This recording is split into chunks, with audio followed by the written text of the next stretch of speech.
aquí en el set de Hora 23, ya las ven. De inicio, la diputada del Movimiento al Socialismo, Sonia Brito, presidenta de esta comisión, de la Comisión de la Verdad. Qué gusto tenerla acá, diputada. Buenas noches. Buenas noches. Una aclaración. Sí. Soy de la Comisión de Derechos Humanos de la Cámara de Diputados, pero la Comisión de la Verdad está conformada solo por sociedad civil. Ya me parecía raro, y un jalón de orejas a la producción del programa, ya me parecía bastante raro. Presidenta de la Comisión de Derechos Humanos de la Cámara de Diputados, así de claro. Tengo acá a mi lado también a doña Ruth Llanos, que es presidenta de ASOFAM, la Asociación de Familiares de Desaparecidos.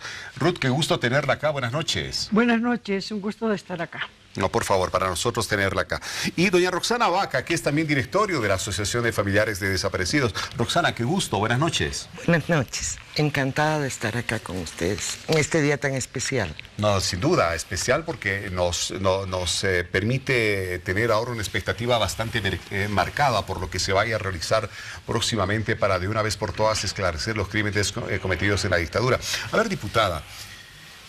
Comisión de la Verdad, ya por consecuencia esto del decreto o de la ley del 23 de diciembre del 2016, ¿verdad? En que se crea esta comisión, 5 miembros que van a trabajar sin remuneración, elegidos en función de su acreditada imparcialidad, capacidad profesional, ética e integridad personal, que van a tener una tarea de esclarecer los crímenes cometidos entre el 60, 70, 80. Vaya momentos duros para el país que hasta ahora lastimosamente, o de los que hasta ahora lastimosamente se ha conocido muy poco. Así es, 46 años después, por fin se consolida un hecho muy importante, contar con una Comisión de la Verdad que tiene por funciones lo que acaba usted de resumir muy bien. Yo quiero hacer referencia fundamentalmente a lo que pasó 46 años antes, ¿no? No se puede entender la existencia de personas desaparecidas, muertas, torturadas, exiladas, niños que nacen en cárceles, personas torturadas, etcétera, sin entender lo que fue la doctrina de la seguridad nacional y el Plan Cóndor. Bolivia y los países del Cono Sur vivían una época en la que había una estrategia para acabar con cualquier sector de avanzada, universitarios, trabajadores sindicales, mineros, campesinos, obreros, etcétera. Todos ellos eran considerados como un sector en peligro. Y hay una doctrina, hay una ideología que en ese momento se imprime, la doctrina de seguridad nacional, que deciden acabar con cualquier vestigio de lo que fuese la posibilidad de un socialismo, de un comunismo. Salían de una época en que se había ganado la guerra en Argelia, en Indochina, y no quería el imperio Estados Unidos, no quería esos triunfos en América Latina. Nosotros vivíamos una época de efervescencia política, la revolución cubana, la presencia de organizaciones de izquierda revolucionarias en América Latina, las transformaciones, los procesos de transformación que se iban dando, y generaciones en ese entonces universitarias de trabajadores que luchaban por un mundo distinto, por una sociedad distinta, por la liberación nacional. Entonces, eso es lo que pasó, ¿no? La presencia de inclusive personas nazis que llegaron a asesorar a los militares bolivianos, a los paramilitares. Bueno, en la época de las dictaduras, ellos, ¿no? Había un comando del Cono Sur, de los presidentes, todos dictadores, gobiernos militares de varios países, Paraguay, Argentina, Bolivia, Perú, ¿no? Chile. O sea, nazis que venían a asesorar no solamente a un país, sino a todos toda esta coordinadora. Era una coordinadora justamente que trabajaba más allá de las fronteras para acabar con los subversivos, con los comunistas. Entonces llegaron especialistas en tortura, en masacre, y bueno, capacitaban a los paramilitares y a los militares, ¿no? Que trabajaban en esa época. Es una época donde las universidades estaban cerradas, es una época donde los colegios se cerraban, donde en ese entonces no habían canales, ¿no?, de televisión, habían radios, pero estaban ahí. Estamos hablando de los inicios de los años 60. 60, 70, ¿no es cierto? Ahí estaban los militares. 69 recién con el canal estatal. Sí, estaban los militares apuntando a los periodistas para que hablen, ¿no? Esa era la época de la dictadura, de verdad.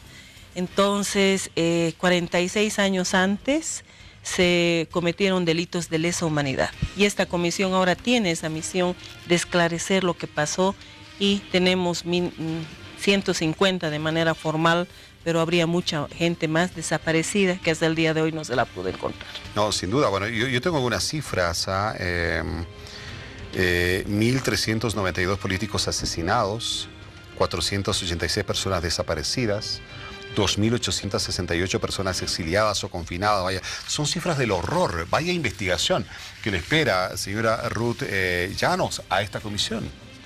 Bueno, le espera una gran tarea. Una gran tarea porque los objetivos que se plantea la ley de verdad, de memoria, de justicia y de impunidad y de garantías de no repetición, es decir, que no se vuelvan a repetir estos crímenes, son objetivos que tienen que plasmarse en un buen plan de trabajo. Si no hay claridad en ese plan de trabajo, si no se tienen los recursos necesarios, obviamente que la ley se puede quedar como algunas leyes se quedan, con la letra muerta. Es una buena ley, trabajada con mucho empeño, con mucho sacrificio, tratando también de sacar lecciones aprendidas de comisiones de la verdad que se han dado en América Latina. O sea, comisiones parecidas a estas, claro, ya han trabajado en ya otros países que también sufrieron los claro horrores sí, de la dictadura. Claro entonces. Que sí. Ha habido, Bolivia está con el acto de hoy, al posesionar a los nuevos comisionados, llenando un vacío largo que se ha dado. Porque en toda América Latina se han dado en el transcurso de los últimos años comisiones de la verdad. O sea, es el último país en nombrar una comisión de la verdad. No es el último, Uruguay. Falta Uruguay. Pero, bueno, son comisiones de la verdad que trabajaron con distintas metodologías, con distintas formas de accionar. ¿Y lograron sus objetivos? Lograron sus objetivos y en algunos casos, como señalaba, hay lecciones aprendidas que la nueva comisión debe tomar en cuenta. Por ejemplo, en el caso de las comisiones del Paraguay y de Chile, las comisiones trabajaron, hicieron todo el trabajo de investigación, de recuperación de testimonios, convocaron a las personas y hicieron sus informes finales. Informes finales que se presentaron. Lastimosamente, los documentos de respaldo de esos informes finales no son posibles, no se pueden acceder. Porque se quedaron como...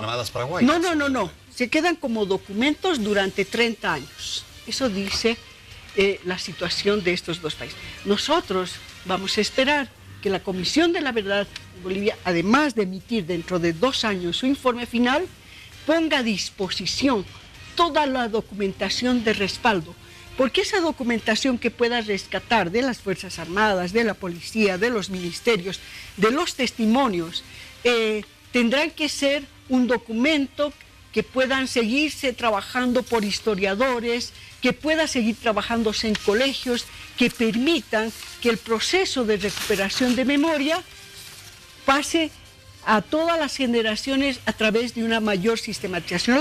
La comisión va a tener muy poco tiempo para hacer ya trabajos más específicos de análisis. Entonces, la documentación tiene que quedarse a disposición de la sociedad civil. Roxana, se conforma la Comisión de la Verdad, pero casi de inmediato surgen voces de dentro de las Fuerzas Armadas que dicen, vamos a darles lo que tengamos, pero no es mucho, pero algo ha de haber, como una señal de que, no ha de ser muy fácil acceder a todos los documentos que tengan las Fuerzas Armadas, si todavía los tienen, porque algún alto jefe decía, es posible que los hayan quemado. Nosotros sabemos de esto, Azofan lleva muchas décadas, no es una lucha reciente, peleando por la desclasificación precisamente de todos los archivos de las Fuerzas Armadas. Sabemos que parte de esos archivos efectivamente han sido quemados para que no se llegue a la verdad. Sabemos también que parte de esos archivos están como trofeo en casa de familiares de militares que participaron en estas acciones. En algunos casos se ha podido recuperar alguna documentación de ellos, pero la mayoría sigue como trofeos en la familia. Sabemos que las Fuerzas Armadas no ha cooperado con este nuestro pedido de décadas, de que desclasifique sus documentos.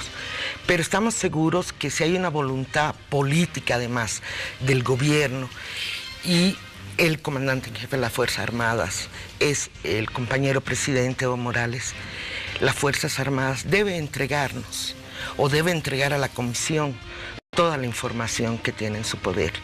Sabemos que es la parte más difícil también de todo este proceso, el poder acceder a los archivos militares. Así es. Diputada Sonia Brito, ¿cómo se eligió estos 5 miembros? Ya hemos adelantado algo de los criterios con los cuales se ha elegido a estas personas, pero ¿quién finalmente los elige? ¿Cómo se los ha elegido?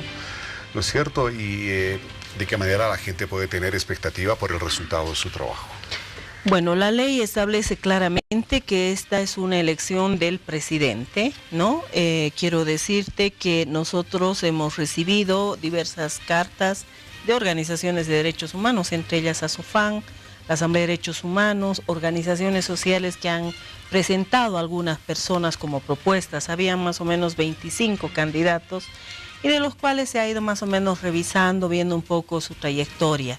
¿Qué es lo que se quiere? Lo que dice la ley. Personas de reconocida trayectoria en defensa de los derechos humanos, personalidades de los que no se pueda dudar.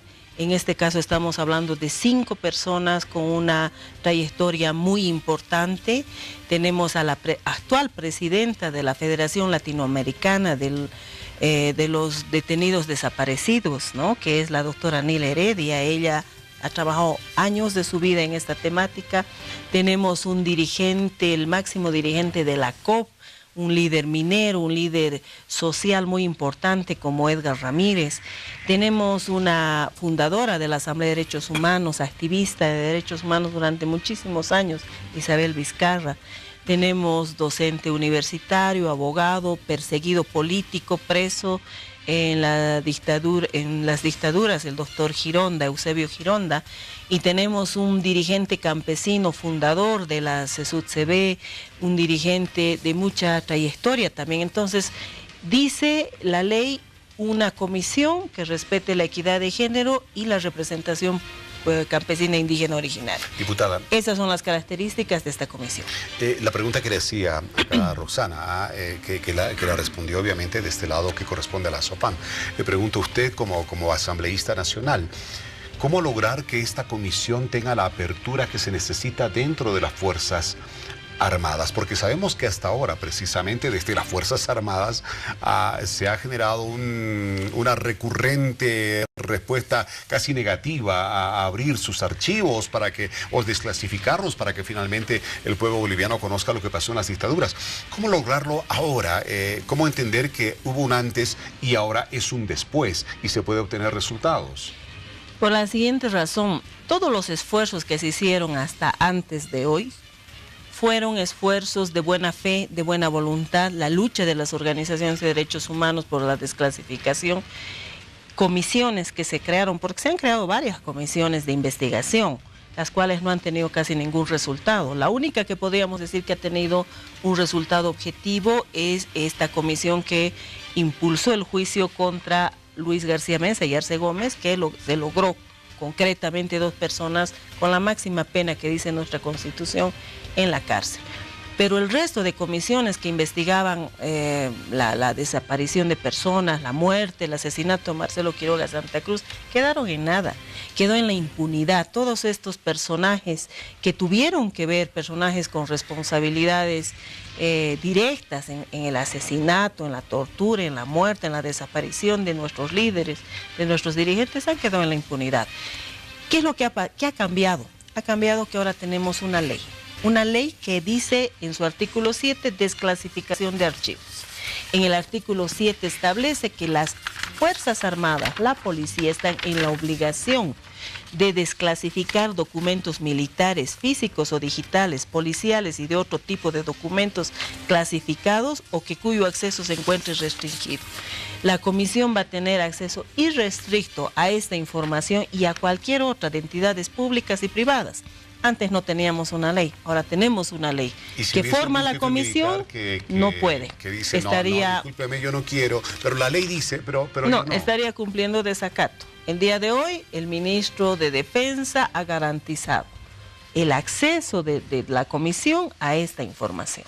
Bien. Entonces, ahora hay un elemento que es importante. Efectivamente, como decía la compañera, seguramente hay documentación que ya no está, que desapareció, etcétera, etcétera. Pero hay un montón de, se va a contar con un equipo especializado que va a ver, que va a hacer la investigación. Siempre hay información que se quedó, que existe, que va a servir para la investigación. Señora Ruth Llanos, presidenta de la SOFAM, leía hace algunas horas una declaración de don Julio Llanos. No es mi pariente, por favor. No es su pariente. Bueno, él decía recientemente, esta instancia debe ser para lograr un resarcimiento integral a las víctimas, para establecer una verdad histórica de los hechos. Una indemnización integral, pues consideran que los montos cancelados eran irrisorios frente a los vejámenes sufridos. Bueno, con la organización de don Julio Llanos hemos trabajado durante 3 años consensuando esta ley y hemos discutido con una metodología práctica en la que nos apoyó el Alto Comisionado de Naciones Unidas para consensuar todos los puntos que han salido de esta ley.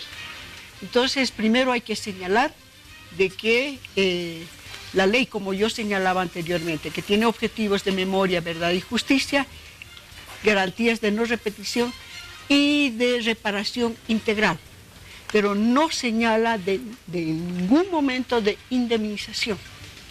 Entonces, partiendo de eso y partiendo del hecho de que esta organización trabajó conjuntamente con nosotros, porque eso nos había solicitado el gobierno cuando los llevamos a una audiencia pública en Washington ante la Comisión Interamericana de Derechos Humanos, cuando la exministra Velasco dijo, bueno, ¿quieren comisión de la verdad? Muy bien, hagan un trabajo de consensuar una ley conjunta. Y hemos trabajado con varias otras organizaciones, esa no es la única organización. En el país deben haber 8 organizaciones de víctimas y de expresos políticos. Con todos ellos se trabajó durante 3 años. Entonces, en ese sentido quedó muy claro, y hemos discutido bastante el tema de la reparación. La reparación en el concepto de ASOFAM tiene que ser una reparación integral histórica. No pasa simplemente por el exigir un pago, porque nosotros entramos y nuestros familiares entraron a esta lucha no para recibir ningún tipo de emolumento económico. Entraron porque creían que estaban trabajando y buscaban cambios y transformaciones en el país. Pero además, la ley de reparación en la que se reclama desde hace tiempo es una mala ley, y ASOFAM siempre la rechazó, porque además el proponente de esa ley fue un ex paramilitar. Y entonces ASOFAM nunca aceptó una mala ley. Pero ¿por qué es una mala ley?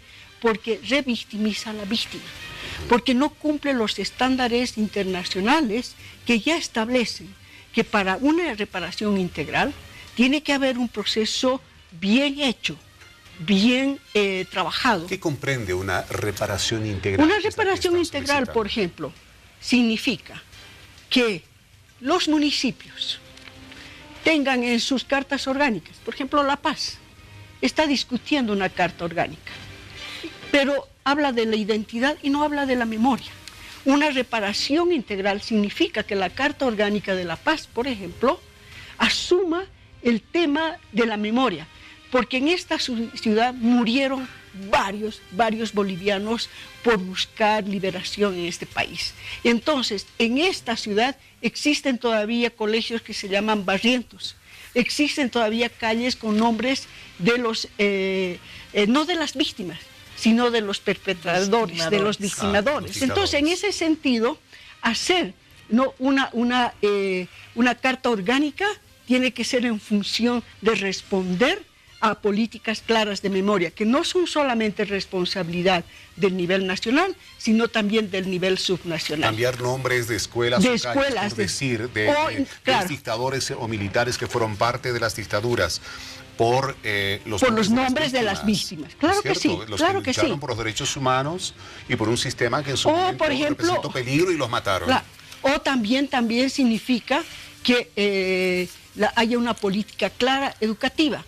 Muchos de los estudiantes no saben lo que es golpe de Estado, no saben lo que es toque de queda, porque en las escuelas, en los colegios y en las universidades no se enseña la verdadera historia. Se enseña una historia que tapa lo que sucedió en las etapas de dictadura. Y a eso se va con esta...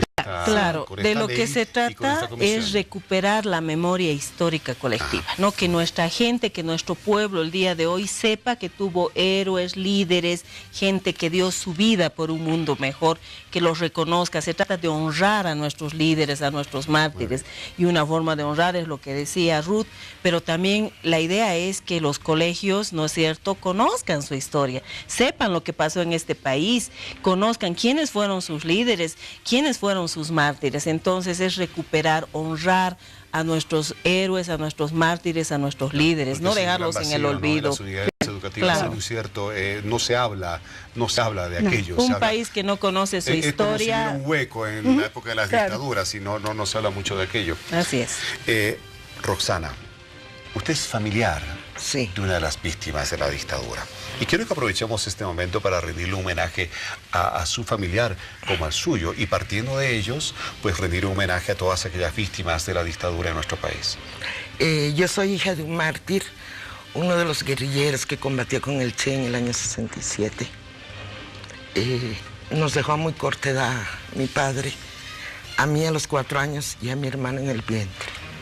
Hemos crecido estos 50 años creyendo en que sus ideas de cambiar el país se van materializando poco a poco en este gobierno del presidente Morales, que falta aún por hacer.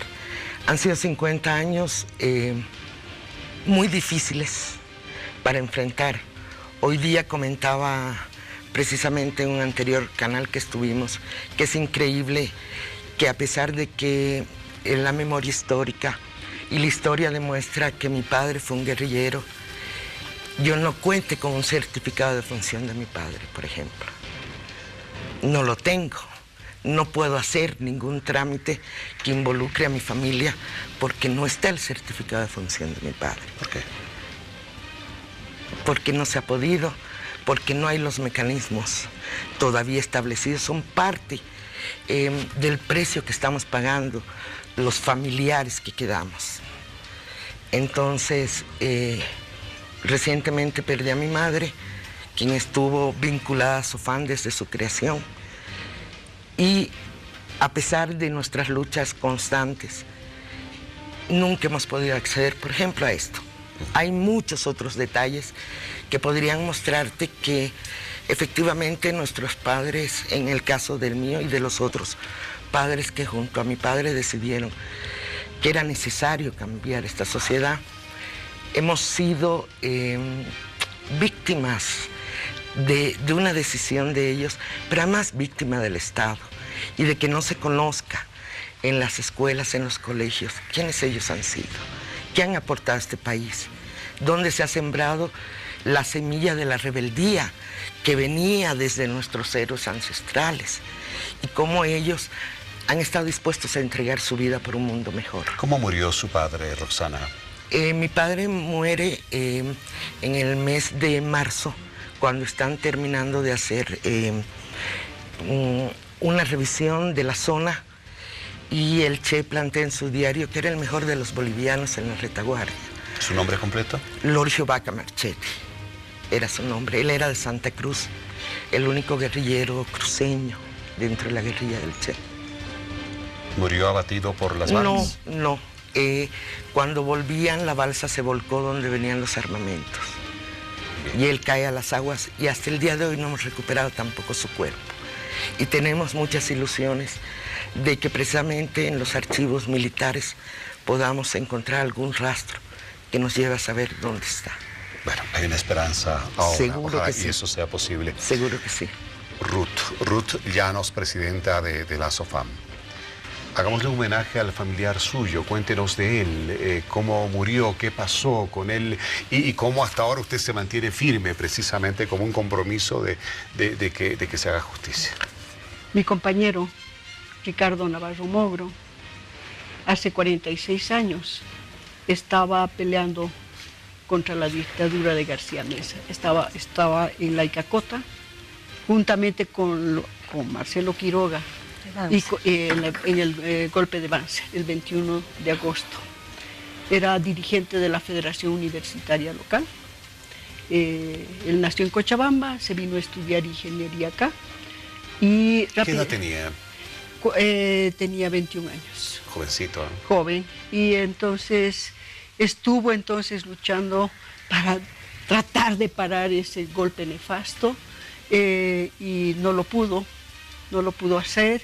Después de esa derrota que se sufrió, entró a la clandestinidad, estuvo durante 1 año y medio en la clandestinidad, palabra que no entraba en nuestro léxico. Nosotros éramos una generación que no sabíamos qué significaba estar clandestino. Aprendimos así sobre la marcha a cuidarnos, ya nos separamos, ya no pudimos estar juntos y yo me fui a trabajar a las minas, me fui a Colquiri, pero no sabía que estaba embarazada, esperé a mi hija y cuando mi hija nació, tenía 2 meses, él fue delatado por una persona que lo esperó juntamente con las fuerzas represivas y fue salvajemente torturado de una forma en la que solamente en 2 oportunidades contó.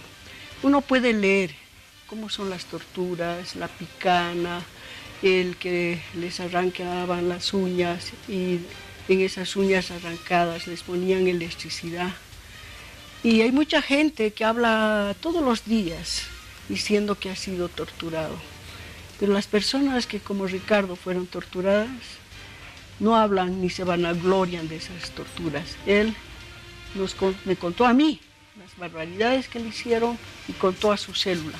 Y decidió nunca más hablar porque le pareció que él había logrado sobrevivir a eso y que había que seguir adelante.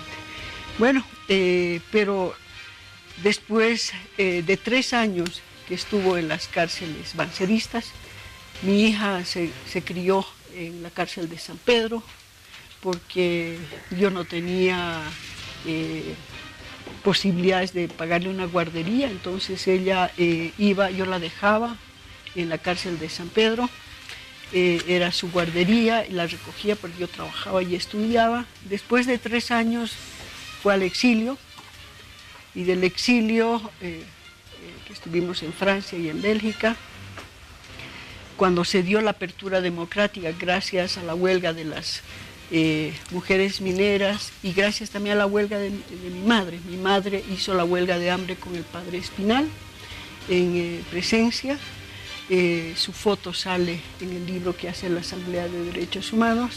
Gracias a la lucha de mi madre pude volver a Bolivia porque se recuperó la democracia. Pero a los 2 años de recuperar esa democracia hubo otro golpe, el de García Meza, y Ricardo fue asesinado, fue acribillado en la masacre de la calle Jarritón el 15 de enero de 1981. ¿Cómo ha sido la vida sin él? Dura, difícil, pero también nos ha dado la fuerza de continuar. Cuando yo estaba ya viuda en París, las abuelas de Plaza de Mayo, que hacían también una vuelta todos los jueves en París, me invitaron a una de sus vueltas y me invitaron a hablar y que también haga testimonio de lo que he vivido en Bolivia. Yo fui a esa vuelta con las abuelas de Plaza de Mayo y ahí asumí un compromiso. Yo tuve el privilegio de enterrarlo a Ricardo. Yo sé dónde llevarle flores, yo sé dónde ir a conversar con él. Pero cuando estuve con las abuelas de Plaza de Mayo y las madres de Plaza de Mayo, dije, yo soy una privilegiada porque sé dónde está. Pero hay muchas madres que no saben dónde está, y entonces mi compromiso será hasta que todas ellas puedan tener el privilegio de enterrar a sus familiares, de encontrar o de tener un lugar donde llevarles flores. Diputada Brito, esta comisión ha comenzado un trabajo que seguramente ha de ser bastante serio. Esperemos que todo lo eficiente ante la expectativa del ciudadano que se ha montado ahora, después de este anuncio, ¿no es cierto? Y va a dar, además de seguramente de muchos de los lugares donde se encuentran los muertos de las dictaduras, o saber dónde están los desaparecidos, dónde fueron a parar, dará también con nombres de responsables, posiblemente de militares, de uniformados, responsables. Y ahí evidentemente la tarea será doble, la sanción en una institución donde no precisamente se aceptan este tipo de controles o de fiscalizaciones o de investigaciones. En honor a esos hombres y mujeres extraordinarios, a esos bolivianos y bolivianas que ofrendaron su vida por cambiar, por transformar las relaciones de opresión, de injusticia, es que esta comisión tiene que lograr estos objetivos, ¿no? Justamente de reivindicar esa su memoria, de honrarlos, de recordarlos con el respeto que se merecen, etcétera.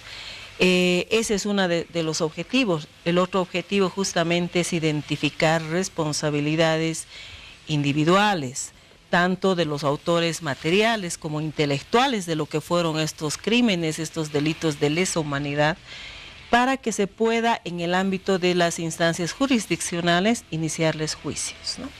O sea, esta no es una comisión que los puede juzgar ellos, sino simplemente con el material existente se va a presentar a las instancias jurisdiccionales para que se haga justicia en el marco del debido proceso a aquellos que quedan. Hay paramilitares que siguen caminando por las calles como si no pasara nada, con absoluta impunidad.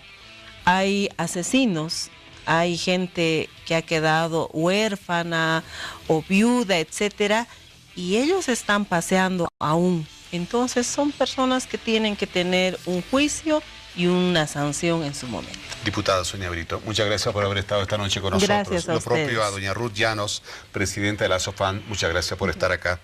Y doña Roxana Vaca, también del directorio de ASOFAN, muchas gracias por habernos acompañado en Hora 23.